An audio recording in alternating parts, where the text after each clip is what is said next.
হয় আইচেংফা সকলোলৈ ফাকুৱা উৎসৱৰ হোলীৰ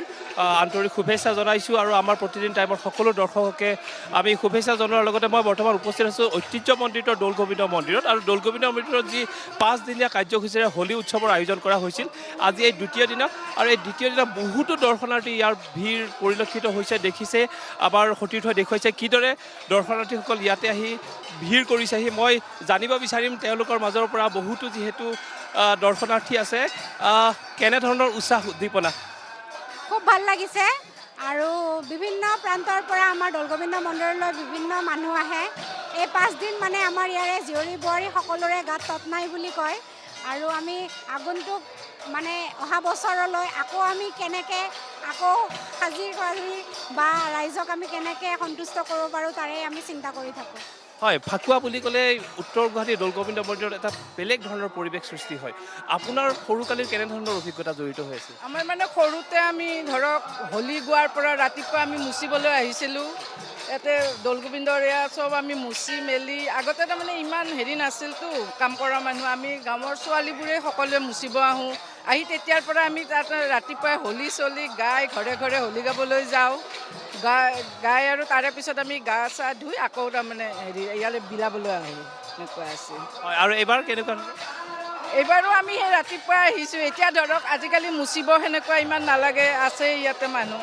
গতিকে আমি এতিয়া আহিলোঁ আহি দৰ্শন কৰিলোঁ ভগৱানক কৰি আমি চাহ বিলোৱা তাৰপিছত দুপৰীয়া ভাত বিলোৱা এইবোৰ আছে যিমান অতিথি আহিব চবকে আপ্যায়ন কৰা যাব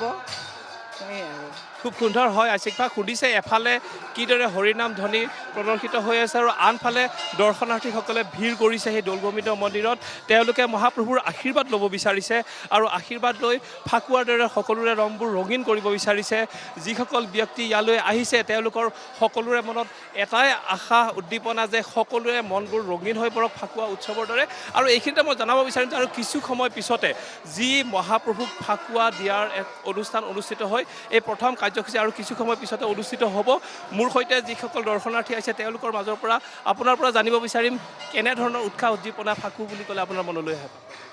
খুব ভাল লাগে সকলোকে দৌল উৎসৱৰ শুভেচ্ছা জনালোঁ গোটেই অসমবাসীকে সকলোৰে ভাল হওক গোটেই অসমবাসীৰে সেইখিনি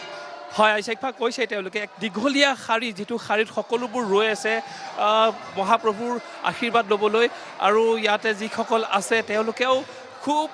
অধীৰ অপেক্ষাৰে বাট চাই আছে যে এইবাৰ ফাকুৱাত তেওঁলোকৰ যি মনৰ কামনা আছে দৌল গোবিন্দ মন্দিৰলৈ আহি এই মন্দিৰত আহি তেওঁলোকৰ মনোকামনাবোৰ পূৰ্ণ হওক যাতে আৰু সকলোকে আমি বিশেষভাৱে শুভেচ্ছা আৰু ধন্যবাদো জনাইছোঁ যাতে তেওঁলোকে যি উৎসাহ উদ্দীপনাৰ মাজেৰে ইয়াত আহি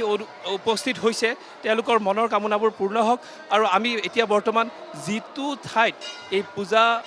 সেৱাভাগ লোৱা হয় তালৈ গৈছোঁ পোনপটীয়াভাৱে আৰু তাৰ পৰা দেখুৱাইছে আমাৰ সতীৰ্থই কিদৰে মহাপ্ৰভুৰ আশীৰ্বাদ ভাগ তেওঁলোকে লৈ আহিছে আৰু কিছু সময় পিছতে মই পুনৰবাৰ কৈছোঁ যে মহাপ্ৰভুক যি ফাকু দিয়া পৰ্ব এই ফাকু দিয়া পৰ্ব অনুষ্ঠিত হ'ব তাৰ এই মহাপ্ৰভুক ফাকু দিয়াৰ পিছতেই ইয়াৰে দৰ্শনাৰ্থীসকলে তেওঁলোকৰ ফাকুবোৰ